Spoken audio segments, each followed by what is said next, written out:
I can bet you कि अगर तुम क्लास 12th में हो, still you skip this video, तो तुम रिजल्ट के बाद अपने आप को बहुत बड़ा गिल्टी मानने वाले हो। अगर तुम वैसे बच्चे हो जो दिन भर 2 4 6 घंटे पढ़ते हैं और मैथ्स या साइंस के क्वेश्चन सॉल्व करते हैं, फिर तुम सोचते हो कि तुम इजीली इनफ मार्क्स 12th में स्कोर कर लोगे, तो तुम बिल्कुल गलत हो। क्योंकि आज मैं जो आपको 3 काम बताने वाला हूँ, अगर उनके बिना तुम चाहो तो कुछ भी कर लो, लेकिन तुम कुछ नहीं कर पाओगे, लिटरली कुछ नहीं कर पाओगे। क्योंकि ये 3 कामों के बिना अच्छे मार्क्स स्कोर करना ऑलमोस्ट इम्पॉसिबल है। क्या है? इम्पॉसिबल है। सो हे गाइस, दिस इज़ आशीर्वाद और मैंने अपनी क्लास 12th में स्कोर किए थे 90.4%। आई नो कि बहुत ज़्यादा नहीं है, लेकिन बहुत कम भी नहीं है। इतना स्कोर करने में भी अच्छों की हालत ख़राब हो जाती है। इतना स्कोर करने के बाद मुझे काफ़ी गिफ्ट्स वगैरह भी मिले थे, जिनकी चर्चा हम किसी और वीडियो में कर लेंगे, नहीं तो ये वीडियो काफ़ी लंबी हो जाएगी। तो तुम कैसे इतना ही या फिर इससे ज़्यादा स्कोर कर सकते हो, इसकी चर्चा हम शुरू करते हैं।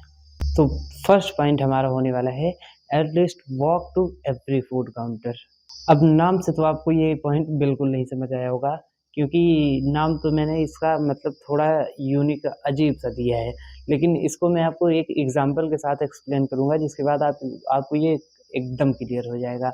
तो देखो, जैसे आप किसी की शादी में गए थे और वहाँ पर कई सारे फूड के काउंटर्स लगे हुए हैं ऐसे। आप अगर चाहें भी तो हर खाने को जाके खा-खा के टेस्ट नहीं कर सकते, और फिर अगर आप ऐसे खाते हुए जाते हैं तो थोड़े में ही खा के वापस आ जाएँगे, शायद पूरे काउंटर्स पे जाएँ भी ना। मतलब जो मेन है जैसे रोटी, सब्ज़ी, दाल या फिर चावल, कुछ भी ऐसे खा के केवल बाहर आ जाएँगे, पूरे फूड को देखेंगे भी नहीं।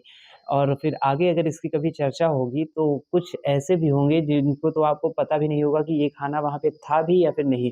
और लेकिन अगर आप प्लेट लेकर केवल ऐसे मेन लेते हुए भी सारे फूड काउंटर्स को देखते हुए जाएँ कि कहाँ पर क्या रखा हुआ है, कहाँ पर क्या रखा हुआ है, तब भी आपके सबकॉन्शियस में वो कहीं न कहीं ज़रूर सेव हो जाएगा। और अगर आगे इसकी कभी चर्चा भी होगी कि क्या ये वहाँ पे था या फिर नहीं था, तो आप इसको ऑब्वियसली बता दोगे कि ये खाना वहाँ पर था या फिर नहीं था।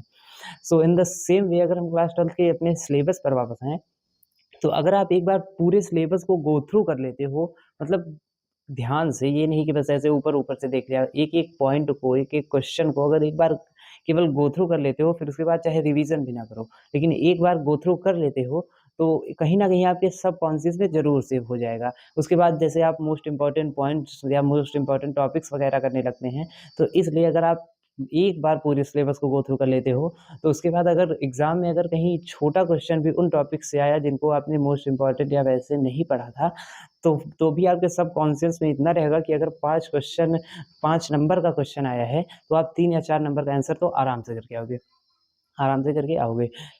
लेकिन अगर आपने फुल सिलेबस गो थ्रू नहीं किया रहेगा, तो फिर वो 5 के 5 नंबर तो आपके कट गए।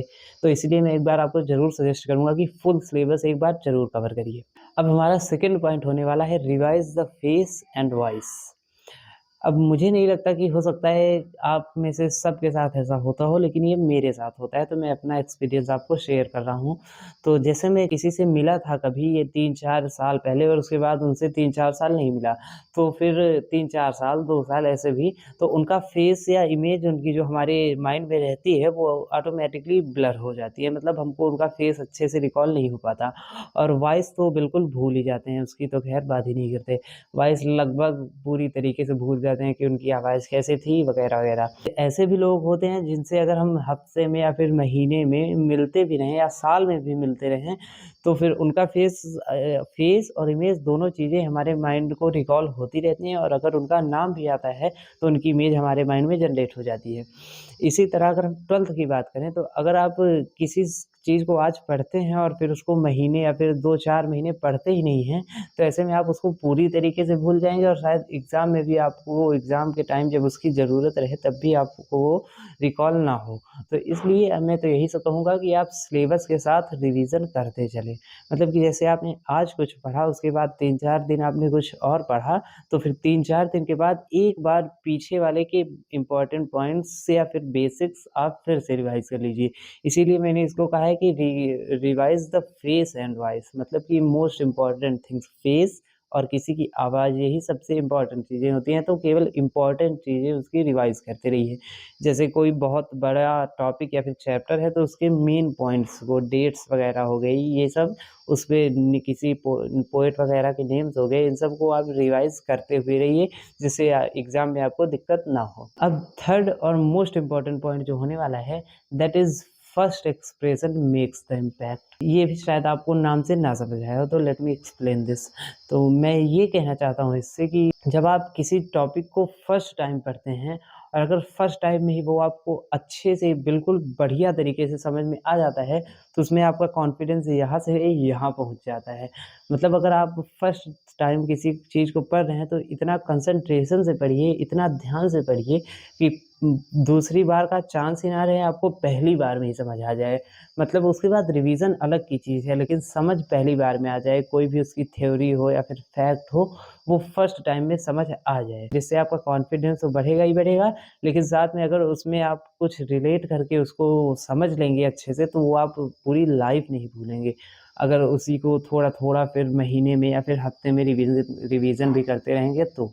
तो ये था सबसे इम्पोर्टेंट पॉइंट। और make sure to subscribe for such important content about class 12 CUET and वगैरह-वगैरह। और कितना आपका एम है क्लास 12th में स्कोर करने का, उसको भी आप कमेंट करके जाइएगा।